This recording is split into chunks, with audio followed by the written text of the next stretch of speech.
ये विशाल drones 20 million पेड़ों को आसमान से प्लांट करने की कोशिश कर रहे हैं। लेकिन ये जानने के लिए कि मैं इस जंगल के बीच कैसे पहुंचा, हमें 6 महीने पीछे जाना होगा। जब मिस्टर बीस्ट के 20 मिलियन सब्सक्राइबर्स पूरे हुए, तब किसी ने सुझाव दिया कि उसे जश्न के तौर पर 20 मिलियन पेड़ उगाने चाहिए। ये बात रेडिट और ट्विटर पर वायरल हो गई और फिर किसी ने कहा कि उसे मेरे और कुछ यूट्यूबर्स के साथ मिलकर इस काम को अंजाम देना चाहिए, जिससे मुझे एक आइडिया आया। तो इसी के साथ मैं मिस्टर बीस्ट और उसके क्रू से मिलने ओरेगन गया 20 मिलियन ट्रीज प्लांट करने।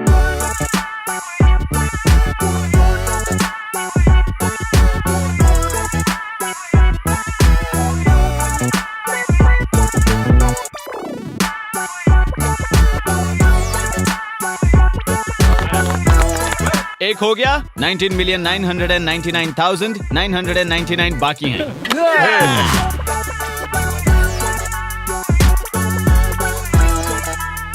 20 मिलियन ट्रीज, वो भी सिर्फ 48 घंटों के अंदर। आंकड़े हमारे खिलाफ हैं, लेकिन हम हारेंगे नहीं।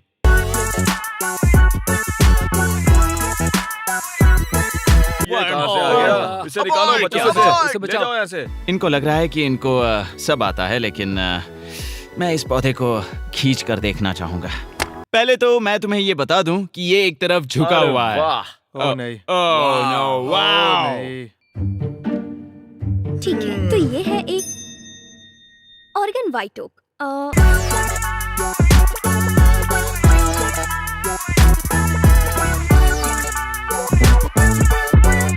हम सुबह से इसमें लगे हैं, लगातार 8 घंटे, और हमने करीब 250 पौधे लगाए हैं।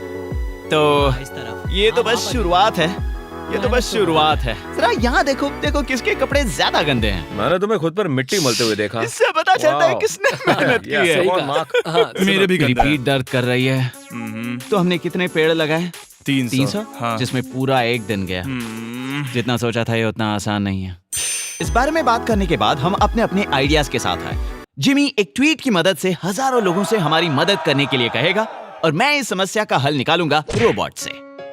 तो इसी के साथ मैं एक जादुई शॉर्टकट के जरिए वॉशिंगटन के तट की ओर आगे बढ़ा, ये देखने के लिए कि क्या आसमान से पेड़ लगाने का कोई तरीका है।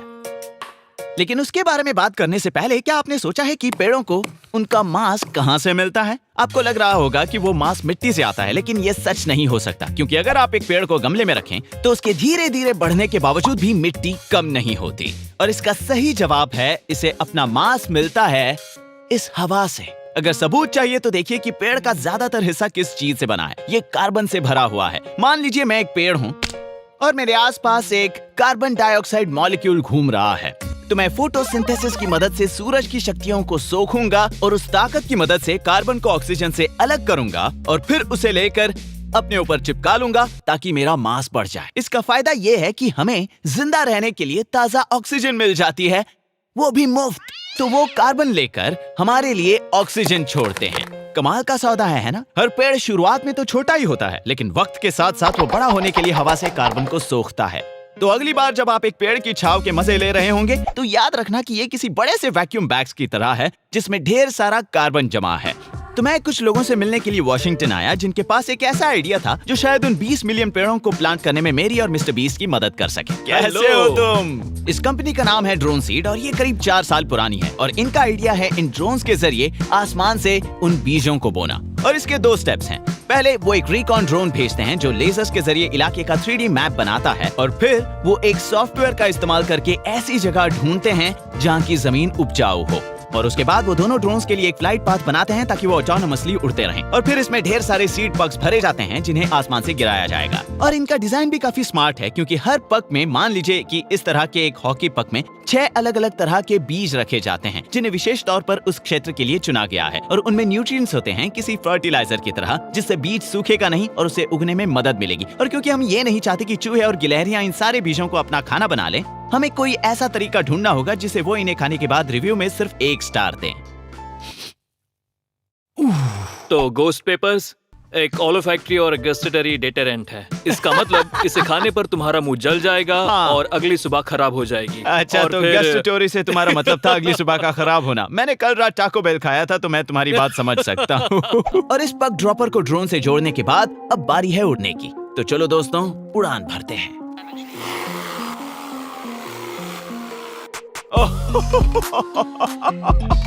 डूड, यकीन ही नहीं होता कि इतना भारी होने के बाद ये उड़ पा रहे हैं। हाँ। सचमुच कमाल है। ओह, वो शुरू हो गया। पता नहीं मुझे इसमें हंसी क्यों आ रही है। लग रहा है ये किसी पंछी की तरह शौच कर रहा है। और एक तरह से ये प्रकृति का ही लिया गया रास्ता है ना? क्योंकि जब एक पक्षी बीज खाता है और जब वो बीज शौच के साथ बाहर निकलता है, तब भी शौच की वजह से उस बीज को पोषण मिलता रहता है ना? बिल्कुल सही कहा, ये प्रकृति की नकल है। और ये जमीन बहुत ऊबड़ खाबड़ है, आप यहाँ चलना फिरना बिल्कुल भी पसंद नहीं करेंगे, तो आसमान से बीजों को फेंकना एक बहुत ही बढ़िया आइडिया है। जंगल में आग लगने के बाद हम वहाँ पेड़ों के वापस उगाने के लिए प्रकृति पर निर्भर रहते थे, लेकिन अब क्लाइमेट चेंज की वजह से जहाँ बड़े और घने पेड़ उगते थे, अब उनमें से 40% जगह पर ढेर सारा CO2 सोखने वाले विशाल पेड़ नहीं उग पाते। और इस तरह के मामलों में ड्रोन्स बहुत काम आ सकते हैं, क्योंकि वो वहाँ जाकर उस धुएं के बीच बीज बोना शुरू कर सकते हैं, जहाँ एक इंसान का जाना बहुत ज्यादा खतरनाक हो सकता है। सिर्फ ऐसे 3 ड्रोन्स भी किसी साधारण प्लांटिंग क्रू के मुकाबले 6 गुना ज्यादा तेजी से बीज बो सकते हैं। इस इलाके को कवर करने के लिए सिर्फ 3 ही काफी हैं। अब जरा ये सोचिए कि इस तरह के 1000 ड्रोन्स मिलकर कितने बड़े इलाके को कवर कर पाएंगे। ड्रोन सीड एक बहुत ही अच्छा काम कर रहे हैं। मुझे ये देखकर खुशी होती है कि लोग टेक्नोलॉजी की मदद से बड़ी बड़ी समस्याओं का हल निकाल रहे हैं, लेकिन फिलहाल ये सिस्टम बड़े पैमाने पर काम करने के लिए पूरी तरह तैयार नहीं है। तो अभी के लिए ये 20 मिलियन पेड़ लगाने में हमारी मदद नहीं कर पाएंगे। इसलिए हम हमारे YouTube क्रिएटर फ्रेंड से पिछले 5 महीनों से बात कर रहे थे और हमने तय किया कि अगर हम 2020 के पहले 2 मिलियन ट्रीज प्लांट करना चाहते हैं तो उसके लिए हमें पूरे YouTube कम्युनिटी को एक साथ लाना होगा। मैं तैयार हूँ, चलो ट्रीज प्लांट करें। मैं बहुत ही एक्साइटेड हूँ। I love you. ये YouTube पर होने वाली सबसे बड़ी चीज हो सकती है। जरा सोचो, इतने सारे लोग कितने पेड़ लगाएंगे। इसका नाम होगा टीम ट्रीज और हमने ढेर सारे ऑर्गेनाइजेशंस के बारे में सोचा और तय किया कि हम आर्बर डे फाउंडेशन के साथ काम करेंगे। वो दुनिया का सबसे बड़ा और well respected non profit organisation है और हमने उनसे सौदा किया कि वो हर $1 के बदले में 1 ट्री प्लांट करेंगे। ये किसी जादू की तरह है और मैंने अपने दोस्त टॉमस को भी इस बात का सबूत दिया। ये लो $1। अब मैं अपने दोस्त जैक किंग को कॉल करूंगा। जैक किंग, हाँ। ओ ला ला। ओ हाय मार्क। हे जैक, हमारे पास तुम्हारे लिए $1 है। ठीक है, तो मैं ये $1 लेकर मिट्टी में डालूंगा और फिर खींचो। बन गया ट्री। वाह। अब यकीन हुआ? इसलिए मेरे और मिस्टर बीस्ट की कोशिशों के बावजूद हम आपकी मदद चाहते हैं, क्योंकि 20 मिलियन ट्रीज प्लांट करने के लिए हमें चाहिए होंगे $20 मिलियन। ये एक बहुत बड़ा टारगेट है और हमारे पास इसे पूरा करने के लिए सिर्फ 2 महीने हैं। लेकिन आज से आप पूरे YouTube कम्युनिटी को एक साथ आते देखोगे इस लक्ष्य को पूरा करने के लिए। ओके, 20 मिलियन ट्रीज, मैं बिल्कुल तैयार हूँ। टीम ट्रीज के मेंबर्स हैं, म्यूजिक वीडियो बना रहे हैं। रुको, ये कब तक बिल्कुल भी नहीं। मैं कम से कम 2 ट्रीज प्लांट करने वाला हूँ। इसकी बेस्ट बात ये है कि ये पावर रेंजर्स के अंत में उस सीन की तरह लग रहा है जहाँ वो एक साथ आकर एक बड़े रोबोट पे बदलते हैं और बुराई से लड़ते हैं। ये बेशक एक ऐतिहासिक पल होगा और मैं चाहता हूँ कि आप भी इसका हिस्सा बने। यही मौका है इस साल को एक अच्छे कार्य के साथ समाप्त करने का। इससे एक बात तो साबित होती है कि हमारी ये जनरेशन और हमारी YouTube कम्युनिटी को वाकई में प्रकृति की फिक्र है। ये हम सब लोगों का एक साथ आकर हमारी धरती को एक फेस्ट बम्प देने जैसा है। मैं खुद 50,000 ट्रीज प्लांट करूंगा $50,000 डोनेट करके, लेकिन अब भी 20 मिलियन से बहुत कम है। तो मेरे, मिस्टर बीस्ट और अपने सभी मनपसंद क्रिएटर्स के साथ जुड़िए इस बड़े से ब्लू बटन को दबाकर और जितने ज्यादा हो सके उतने ज्यादा ट्रीज प्लांट करें। हमें आपकी मदद चाहिए। अगर आप जॉब करते हैं तो देखिए आप कितने पेड़ उगाने में मदद कर सकते हैं। अगर आप छोटे हो तो अपने पेरेंट्स से बात करो, घर के छोटे छोटे काम करके पैसे जमा करो, क्रिसमस गिफ्ट के बदले कुछ नए पेड़ मांगो। अगर आप 20 सोडा कैंस को जमा करके उन्हें रिसाइकल करें तो दुनिया में एक और पेड़ होगा आपको ताजी हवा देने के लिए। आपका भविष्य आपके हाथ में है। तो यहाँ या तो ब्लू बटन दबाइए या फिर teamtrees.org पर जाकर अपने पैसों को पेड़ों में बदलिए और अगले 2 महीनों तक लाइक, डबल टैप, रीट्वीट कीजिए हर उस चीज को जो #TeamTrees से जुड़ी है और अपने मनपसंद यूट्यूबर को तब तक परेशान कीजिए जब तक वो हमारे साथ जुड़ना चाहे। और अब टीम ट्रीज के साथ जुड़ने के बदले में अगर आप जानना चाहते हैं कि हमें क्लाइमेट चेंज के बारे में कैसे पता, तो मेरे साथ 2 मिनट बने रहिए, क्योंकि मैं इस बर्फ का इस्तेमाल करके आपको सब समझाऊंगा। सालों पहले वैज्ञानिक अंटार्कटिका जाकर इस तरह के कोर्स ड्रिल करके निकालने लगे और क्योंकि वक्त के साथ साथ बर्फ की लेयर्स बनती है, पुरानी बर्फ नीचे जमी होती है और नई बर्फ ऊपर सतह पर। अब जानते होंगे कि बर्फ में हवा कैद हो सकती है, तो जैसे जैसे आप नीचे आते हैं आपको इस तरह के एयर बबल्स मिलेंगे जो आपको वक्त में पीछे ले जाएंगे। और हमने इससे ये जाना कि CO2 लेवल्स नेचुरली 200 और 300 के बीच फ्लक्चुएट होते रहते हैं। लेकिन इंडस्ट्रियल रेवोल्यूशन की शुरुआत के साथ हम कोयले का ज्यादा इस्तेमाल करने लगे जो पेड़ों को जलाकर बनता है और हमने बढ़ती आबादी के संसाधनों के लिए जंगलों को काटना शुरू कर दिया।